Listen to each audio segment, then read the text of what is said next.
Good morning everyone, কেমন আছো তোমরা সবাই? সকাল সকাল মায়ের মনটা একটু খারাপই বলতে পারো, কারণ সন্তু আজকে চলে যাবে, কারণ ওর আজকে রয়েছে নাইট ডিউটি।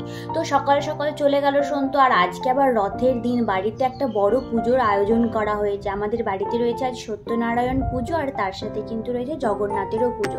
তো সন্তুকে স্টেশন থেকে দিয়ে এসে স্নান টান করে পুজোর সমস্ত অ্যারেঞ্জমেন্ট আমি আর মা মিলে করলাম। তারপরে এদিকে দেখো আমাদের পুরোহিত মশাইও চলে এসেছে, ঘর ডোবানো হয়ে গেছে। এরপরে পুজো শুরু করার আগে সমস্ত কিছু ভালোভাবে একবার দেখে নেওয়া হচ্ছে। আর এদিকে সত্যনারায়ণের মেন সিন্নি মাখা হচ্ছিল। তারপরে দেখো বামুন ঠাকুর ভালোভাবে পুজোয় বসে পড়েছে, আর এদিকে কিন্তু পড়া হচ্ছে সত্যনারায়ণের পাঁচালি।